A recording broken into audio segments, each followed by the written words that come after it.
Vossa Santidade. A nobreza portuguesa manda uma carta para Vossa Santidade e pede ajuda da Igreja Romana contra os protestantes holandeses enturmados no Nordeste do Brasil. Vamos ver essa questão. Não podemos permitir que os protestantes dominem estas terras. Então teremos que apoiar a nobreza portuguesa, mesmo trazendo estas pessoas punidas para o Brasil. Responda a eles, diga logo: a Igreja Católica irá apoiar os portugueses contra os protestantes filhos da besta. Assim teremos o poder novamente da nossa religião.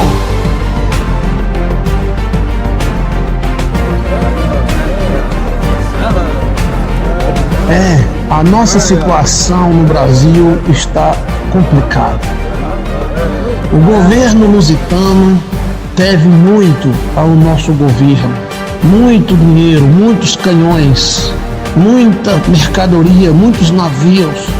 E emprestamos muito dinheiro aos nobres brasileiros.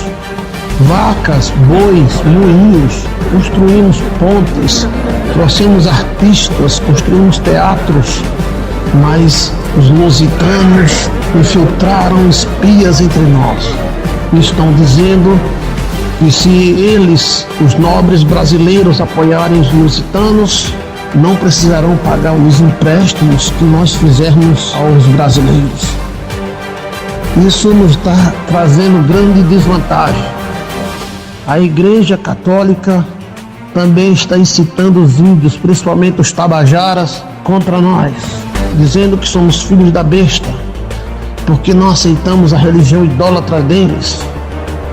Os índios tabajaras estão se tornando católicos. Já os índios potiguaras são evangélicos. Então, a nossa situação é esta. Muito dinheiro eles estão nos devendo e não querem mais pagar. Mas a coroa holandesa exige o pagamento. Então iremos lutar. O território é nosso.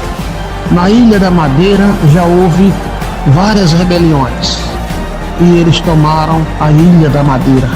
E agora os lusitanos estão infiltrados entre nós, visitando os fazendeiros, dizendo que se eles e os negros e os índios apoiarem os lusitanos contra nós, não precisarão pagar as vacas, os moinhos de vento, de água que emprestamos a ele.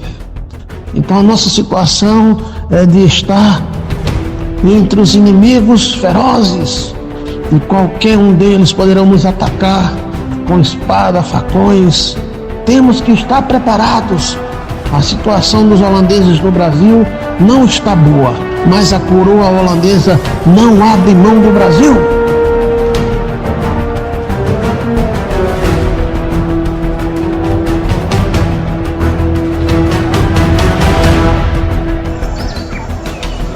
O povo segue seus líderes e os tiram da lama, mas eles esquecem e depois de limpos os chamam de sujos.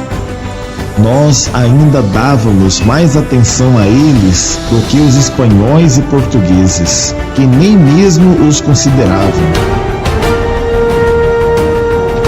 Em suas reuniões de administração, os holandeses tinham ao seu lado Pedro Poti, o potiguara, ao lado de nossas companhias. Sem os nativos, nenhum poder se estabelecia nestas terras, quentes e úmidas. Andando nas matas do Forte Velho, a saudade do aroma das flores em minha terra me alcançava, e a voz de minha mãe era desejada de ser ouvida. Tudo parecia tão distante que a companhia de soldados passava a ser a nossa família.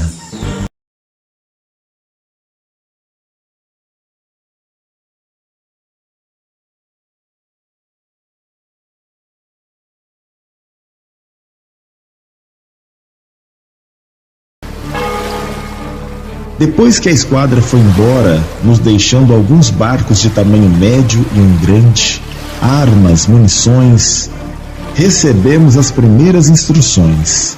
Elinge demonstrou o seu grande desejo de retornar à cidade de Nossa Senhora das Neves, a qual chamávamos de Frederica. As igrejas de São Pedro e de São Francisco serviam de forte para os lusitanos, que esquartelados resistiam a toda a investida holandesa. Com homens e armas, Paulo Linge queria tentar conquistar aquele povoado mais uma vez. Foram feitos todos os planejamentos e com barcos atacaríamos a parte do Porto do Capim, em direção à igreja de São Pedro e convento de São Francisco.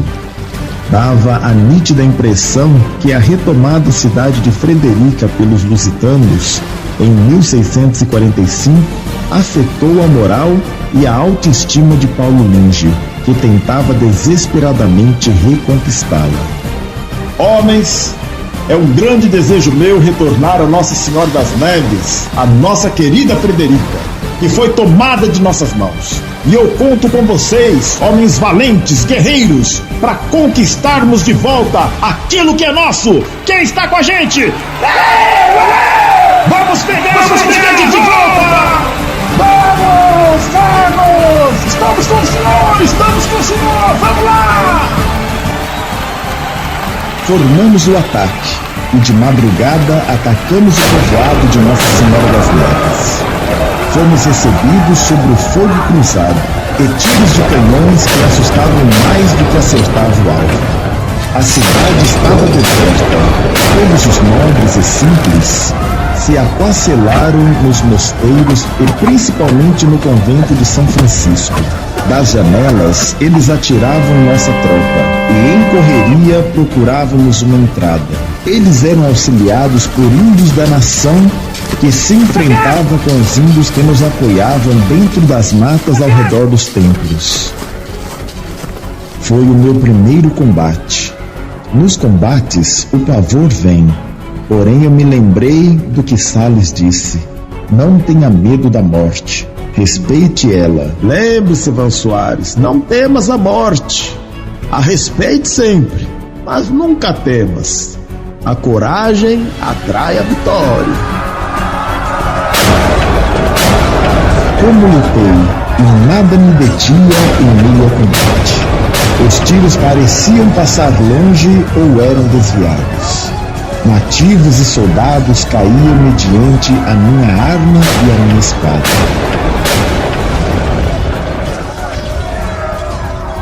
Ataque o forte de São Francisco! Entre nele agora! Os tiros faziam uma sinfonia e enchiam o ar de cheiro e fumaça azul. Índios agarrados com brancos, índios com índios, a rolarem no jardim sagrado, enquanto tentávamos arrombar portas e janelas. Em meio a moribundos, gemendo, eu gritava: ataquem! Eu quero o forte de São Francisco! Economizem munição! Vamos, vamos!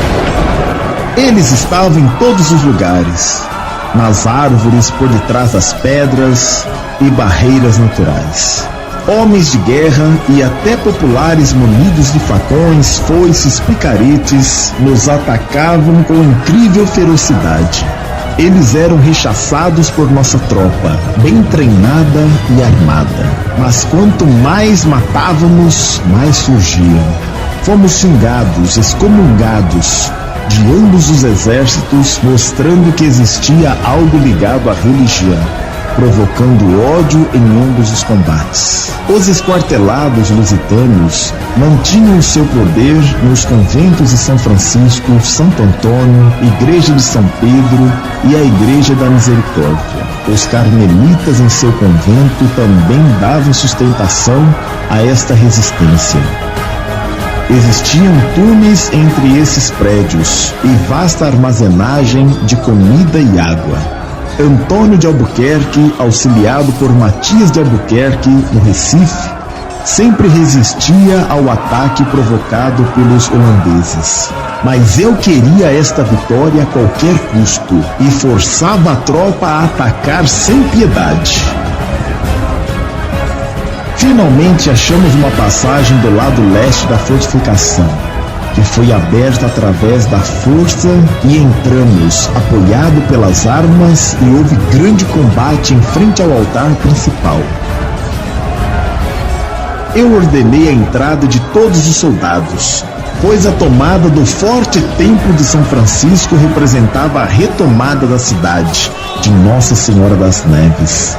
Brancos e índios lutavam sem parar, e a minha espada cortava como nunca, e ninguém ousava me enfrentar. Ô Soares, vamos! Temos que ir embora! Foi ordenada a retirada! Índios tabajaros já venceram a nossa tropa lá na igreja dos Carmelitas da Misericórdia e no convento de São Pedro! Vamos! Vamos, senhor! Vamos embora! Não vamos! Vamos ficar! Tomem o forte de São Francisco agora e fechem as portas! Já tomamos o convento e não vamos voltar atrás! Mas, senhor, são muitos! Dê sinal que o templo de São Francisco é nosso!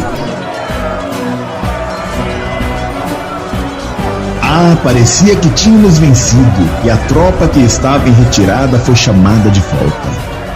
Porém, enquanto colocávamos mulheres, crianças e nobres no centro do templo, chegaram à porta dele uma multidão revoltosa de nativos e mestiços, pronto para a retomada dos templos, e a luta recomeçou em ritmo alucinante. Peguem esses idólatras!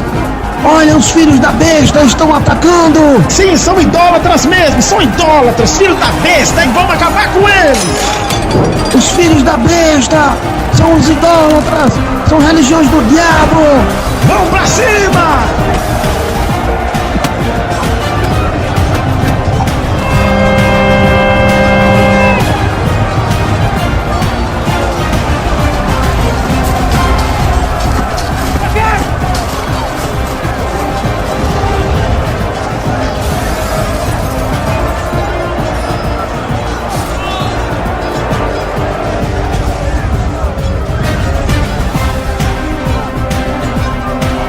Fomos surpreendidos com tropas que saíram, abrindo caminho a fogo dos túneis existentes no lado velho da igreja. Saíram como formigas sedentas de sangue, e não conseguíamos detê-los. Até a cruz foi utilizada como espada.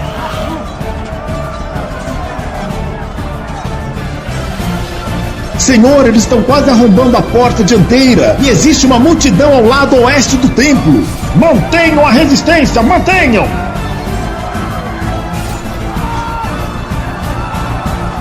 Ser líder não é tão fácil assim, principalmente quando em nossas mãos estão a vida de fiéis soldados que morreriam para nos proteger.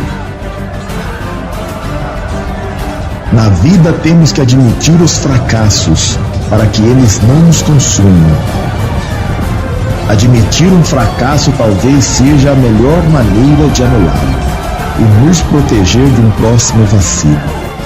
Enquanto eu pensava e lutava, mais inimigos surgiam e nos cercavam, e a munição já não era tanta. Nobre não é o homem que nunca cai, mas todo aquele que sempre se levanta de suas quedas. Preparar para debandar! Debandar! Debandar! Vamos! Só tínhamos uma saída, o lado oeste com suas janelas altas, que dava para uma mata densa. Vamos para a janela agora! Vamos, homens! Agora, vamos! Passamos poucas horas dentro do convento, sentindo o gosto da vitória e da retomada não somente do templo, mas de toda a cidade. Mas não podíamos ficar isolados, já que os demais pelotões tinham sido vencidos. E em poucas horas toda a cidade estaria naquele local. Já que não podemos vencer, devemos sobreviver agora para lutar depois, já que mortos não lutam. Ao chegarmos às janelas, Tendo isolado os guerreiros que vinham dos túneis, fomos surpreendidos por uma multidão de índios tabajaras e caboclos que atiravam flechas em nós, atingindo o peito direito de um de nossos guerreiros. Ele cai, mas não podíamos nos intimidar mediante a morte. Homens, vamos lutar pelas nossas vidas! Não tenham medo da morte, pois dá azar! Olhem nos olhos deles e os destruam! Vamos para a mata, rumo a Cabedelo! Abram caminho a fogo e a espada, agora! Então a minha tropa, deixando para trás um tapete de feridos e moribundo, chega à mata aonde fugimos sem sermos perseguidos, pois estávamos cobertos pela mata. Corremos por horas, até que ordenei que parassem por alguns instantes. Olhei para minha mão e a luva estava vermelha de sangue. Retirei a mesma rapidamente para analisar o ferimento, porém nenhum corte havia. Era o sangue dos que eu enfrentei que coalhava em minha luva de oficial. Nestas horas, a carne treme com a tensão anterior, e a triste realidade da guerra recai em nossa consciência.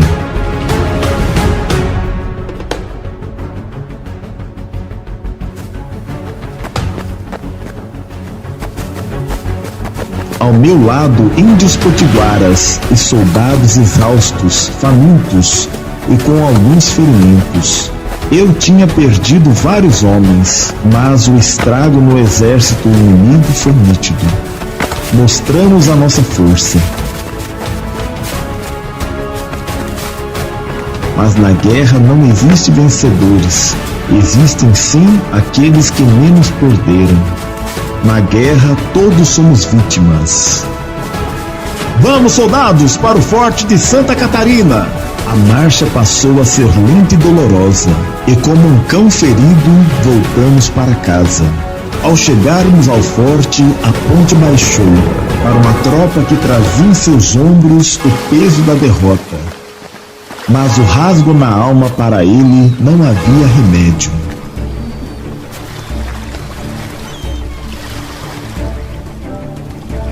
Depois do ocorrido, várias reuniões Paulo Lige realizava conosco, e o interesse dele pelo Forte de São Francisco era visível.